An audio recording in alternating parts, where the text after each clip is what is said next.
Good afternoon friends.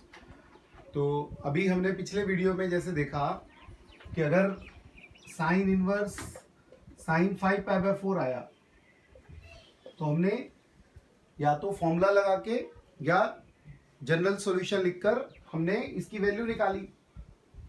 अब हम लोग ग्राफ्स करेंगे तो हम डायरेक्टली ग्राफ्स का इस्तेमाल कर कर भी वैल्यू निकाल सकते हैं। अब देखिए साइन इनवर्स साइन एक्स है, तो अब हमें यह पता है कि जो साइन इनवर्स साइन एक्स है it is periodic with period 2 pi. तो क्योंकि ये पीरियोडिक है विथ पीरियड 2 पाई, तो हम लोग क्या करेंगे 2 पाई लेंथ में ही ग्राफ बनाएंगे और आगे फिर रिपीट कर देंगे। अब जैसे हमें पता है कि साइन इनवर्स साइन एक्स में एक्स लाई कर रहा है -π/2 to π/2। तो हमने देखा कि अगर एफ इनवर्स एफ एक्स होता है तो it is x when x belongs to range of inverse function. तो अगर हमारा x -π/2 to π/2 लाई करेगा तो F inverse F X X हो जाएगा, यानी हमारे y की वैल्यू आएगी x when x lies between -π/2 to π/2। अब एक इंटरवल हम और ले लेते हैं, डेट इज π/2 to 3π/2। तो टोटल लेंथ हमारे पास 2 पाई हो गई है ना। तो हमने -π/2 to π/2 इसलिए लिया क्योंकि ये रेंज के अंदर है, तो ये पाई लेंथ, और इस हिसाब से हमने फर्दर आंसर निकालना है। तो एक बार हम आंसर निकालेंगे। अब जैसे हमारा x π/2 to 3π/2 है, तो समझने के लिए हम मान लेते हैं कि लेट x इज पाई। समझने के लिए कि यहाँ पे क्या आंसर आएगा, हमने x को पाई ले लिया। तो एक तरीके से साइन इनवर्स साइन पाई ढूंढना है और हम चाहते हैं साइन इनवर्स साइन अल्फा है, where alpha should lies between -π/2 to π/2।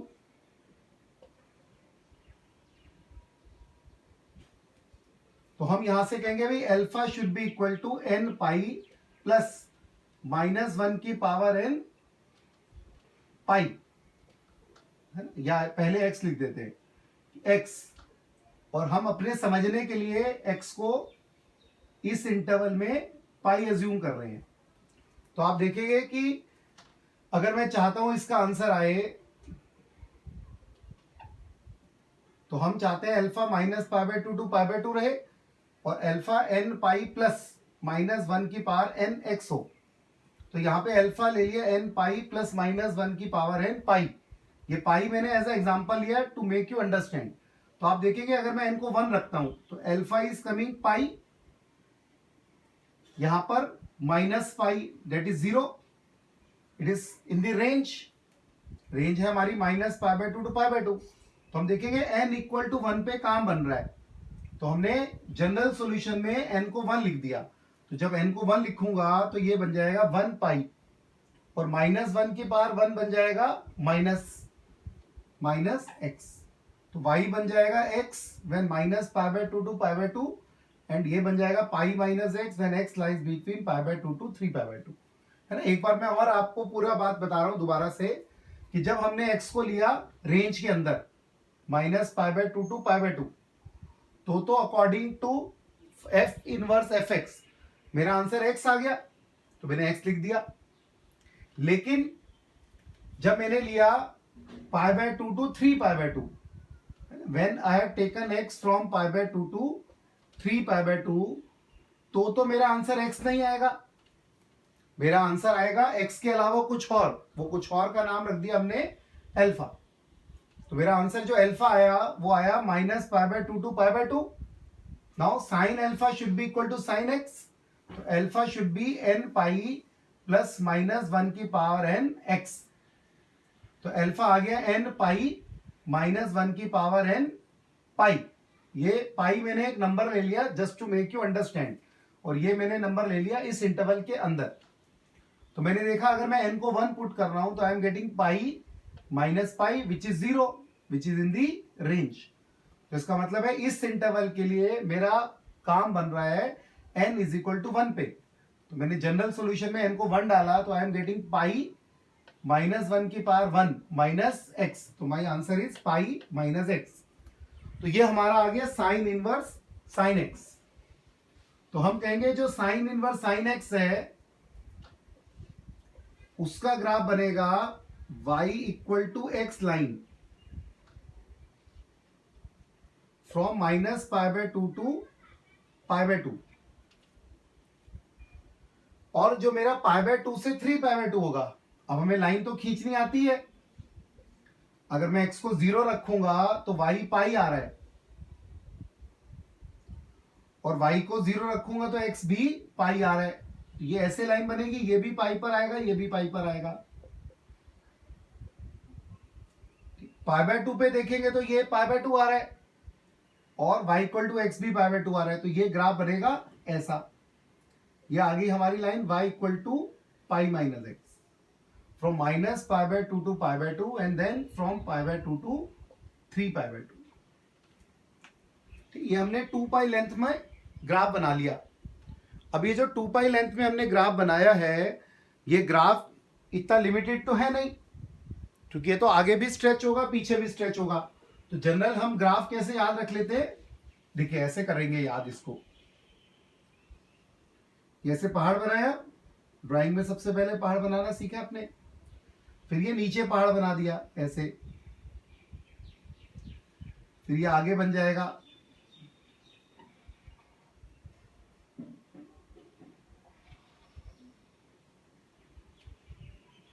याद रखने के लिए आपको देखना है कि ये 0 है, ये पाई बाय 2 है, ये माइनस पाई बाय 2 है, ये पाई है, ये 3 पाई बाय 2 है, ये माइनस पाई आ जाएगा। यहां y इक्वल टू एक्स है, यहां y equal to pi minus x है। अब देखो, अगर आपको पता लगाना है कि भाई इस जगह पर इक्वेशन क्या होगी, तो आप अगर ध्यान दें, दो तरह की लाइनें बन रही हैं। एक ये लाइन है, फिर इसके पैरेलल में ये लाइन है, इसके पैरेलल में ये लाइन है। तो आप देखेंगे इस तरह की जो स्लैंट की लाइन है उसका स्लोप है 1। तो मैं कहूंगा यार इधर स्लोप तो 1 आ रहा है, और ये जो इधर वाली लाइन है ऐसे वाली,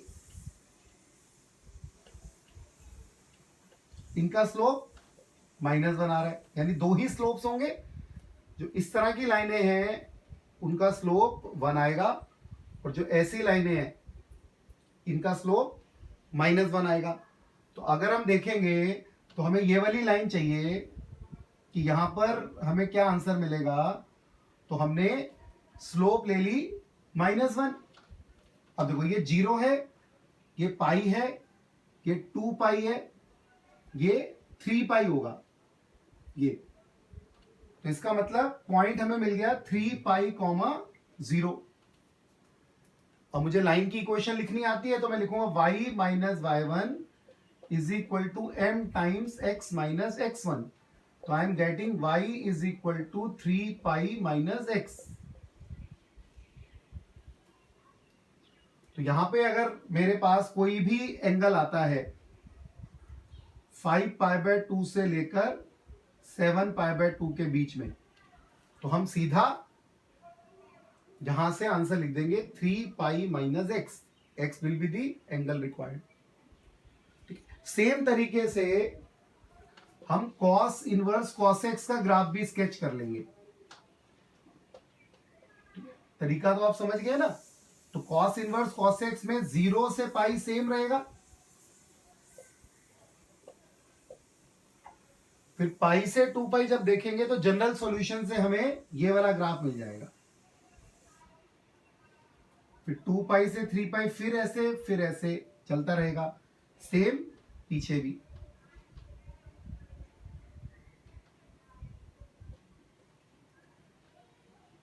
ठीक है। अब देखो इसमें भी यही है कि इसकी स्लोप 1, इसकी स्लोप 1, ऐसे वाली लाइनों की सबकी स्लोप 1 आ जाएगी।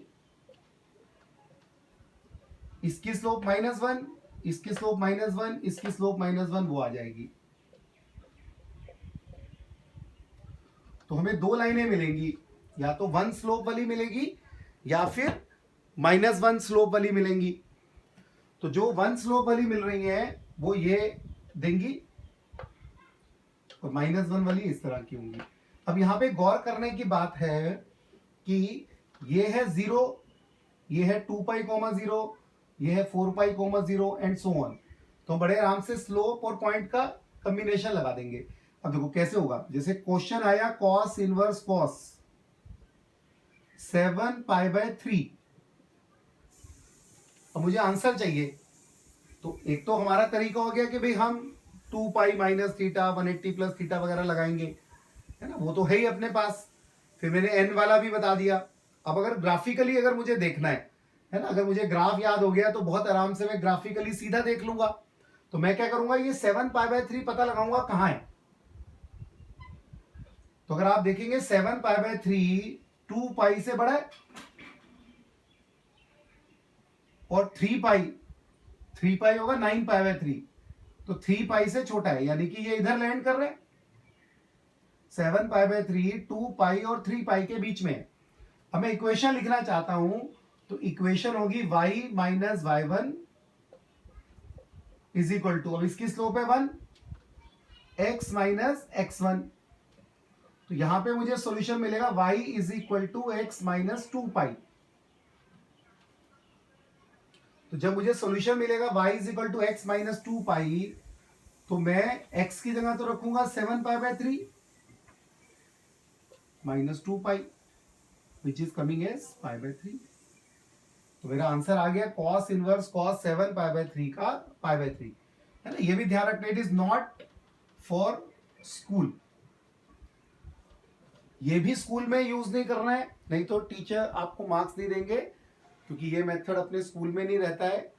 और जो मैंने एन पाई वाला बताया वो भी नहीं स्कूल में यूज करना है। स्कूल में नॉर्मली हम 360 प्लस थीटा 180 प्लस थीटा वो वाले फॉर्मूले यूज करके निकालते हैं, है ना, या जैसे भी आपके स्कूल टीचर बताते हैं आप उस तरीके से करिएगा। तो ये हमें ग्राफ याद करना है, इसकी इक्वेशन जिसकी भी चाहिएगी हमें मिल जाएगी। अब कॉस इनवर्स के केस में पीरियड इज 2 पाई, साइन के केस में भी पीरियड 2 पाई है, लेकिन अगर हम टेन इनवर्स को देखते हैं तो टेन का पीरियड तो पाई है, तो हम कहेंगे भाई minus pi by 2 to pi by 2 both not included. ये तो हो गया y इक्वल टू एक्स, फिर pi by 2 to 3 pi by 2, फिर ये ऐसे बन जाएगा, फिर 3 pi by 2 to 5 pi by 2 ऐसे बन जाएगा।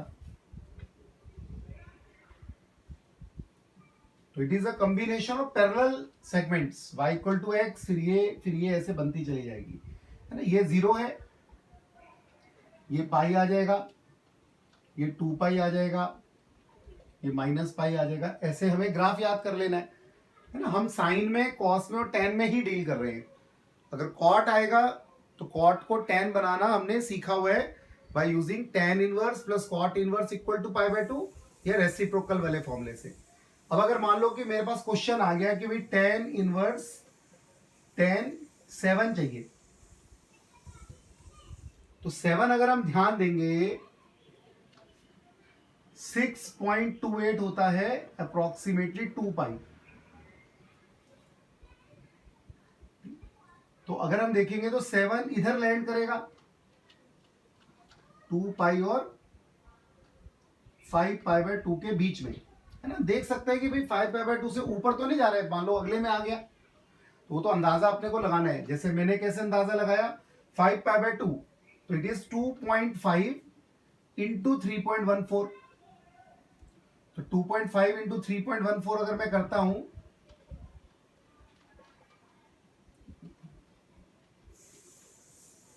तो डेसिमल हटा देते हैं पहले,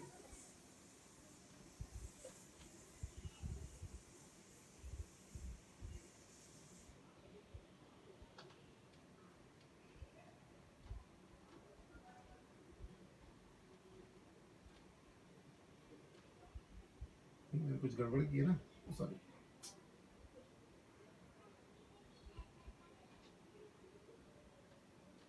तो ये आ रहा है 7, 2 डेसिमल इधर के लगे एक इधर का लगा, तो ये आ रहा है 7.850। तो इसका मतलब है इधर ही लाई करेगा, मेरा अंदाजा सही था। अब इधर के लिए मुझे सॉल्यूशन लिखना है, तो यहां पर क्या है, सबकी वैल्यू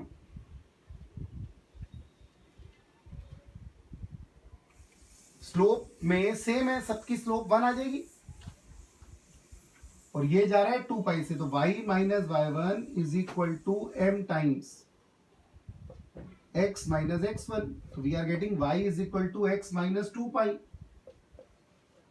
अब x हमारा कितना है 7, तो आंसर इज 7 माइनस 2 पाई। क्या आर यू गेटिंग मी? तो sine inverse sine x, cos inverse cos x and tan inverse tan x, है ना। इनके ग्राफ हम याद करेंगे तो हमारे पास एक तो एंगल रिड्यूस करने के जो फॉर्मूले होते हैं ट्रिगो के, वो यूज कर सकते हैं, या फिर मैंने जो एन पाई वाला बताया है जनरल सॉल्यूशन लिख के, वो भी यूज कर सकते हैं। लेकिन जो बड़े क्वेश्चंस आते हैं उसमें हम अगर वो यूज करेंगे तो काफी लेंदी हो सकते हैं, है ना। स्कूल लेवल पे या शुरुआती जो क्वेश्चंस आपको दिए गए हैं शीट के अंदर, है ना, वो आप इन दो से करिएगा। आगे जो और हायर लेवल के क्वेश्चंस है उनको हम इससे करेंगे, है ना। इसमें वीडियो में मैं एक आखिरी चीज आपको बताता हूं, देयर आर सर्टेन सब्स्टिट्यूशंस जिनको बोलते हैं ट्रिग्नोमेट्रिक सब्स्टिट्यूशन।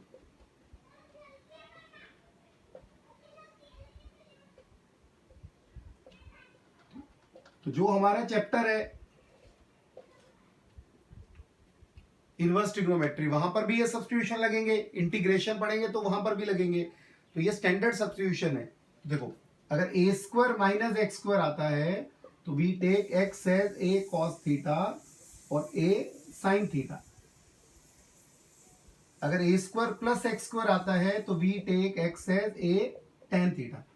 अगर आप थोड़ा ध्यान दोगे तो ये जनरल सॉरी ये बेसिक आइडेंटिटी पे बने हैं। A square minus x square में जब ए कॉस थीटा रखोगे तो ए स्क्वायर कॉमन आ जाएगा, बचेगा 1 minus cos square theta. 1 minus cos square theta is sine square theta. तो ये सिंप्लीफाई हो गया। A square plus x square क्या बनेगा, a square plus a square tan square theta. तो ए स्क्वायर कॉमन आ जाएगा, 1 plus tan square becomes cot square theta. तो वो हमारा रिड्यूस हो गया। अब x square minus a square आएगा, तो एक्स को ए सीकेंड थीटा ले लेते हैं हम, है ना। कोई सोचेगा सर इसमें कॉट ले सकते हैं क्या? कॉट से भी हो जाएगा, लेकिन कॉट को हम ज्यादा परेशान नहीं करते, हम ज्यादातर चीजें साइन कॉस टेन में ले लेते हैं। यहाँ पे कोसिकेंड भी ले सकते हैं, लेकिन बेटर रहता है सीकेंड, ठीक। तो यहाँ पर अब आता है 2x by 1 minus x square, 2x by 1 plus x square और 1 minus x square by 1 plus x square. यहाँ पे हम x को ले लेते हैं टेन थीटा, क्योंकि अगर मैं x को टेन थीटा लूंगा तो ये बन जाएगा 1 minus ten square upon 1 plus tan square. तो 1 minus ten square upon 1 plus tan square becomes cos 2 theta. वैसे ये बन जाएगा साइन 2 थीटा, ये बन जाएगा टेन 2 थीटा। नेक्स्ट, जैसे 1 माइनस एक्स स्क्वायर या 1 प्लस एक्स स्क्वायर हो और 1 minus x by 1 plus x हो, तो यहाँ पे एक्स स्क्वायर को हम cos 2 थीटा भी ले लेते हैं और यहाँ पे हम x को cos 2 थीटा ले लेते हैं। तो इससे क्या होगा, ये 1 minus cos 2 theta upon 1 plus cos 2 theta बन जाएगा दोनों सिचुएशंस में। और ये 1 माइनस cos 2 थीटा होता है 2 साइन स्क्वायर थीटा और नीचे होता है 2 cos square theta, it becomes tan square theta.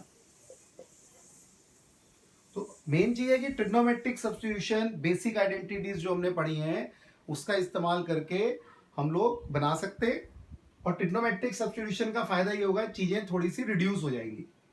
अब आप खुद देख सकते हैं, जैसे 2x स्क्वायर माइनस 1 आया तो क्या रिलेट किया, 2x स्क्वायर माइनस 1 कुछ कुछ याद आता है 2 cos स्क्वायर थीटा माइनस 1 फॉर्मूले से, तो x को cos थीटा पुट कर सकते हैं। 1 माइनस 2x स्क्वायर आया तो याद आ सकता है साइन थीटा, क्योंकि 1 minus 2 sign square theta becomes cos 2 theta. तो ऐसे हम याद रख सकते हैं।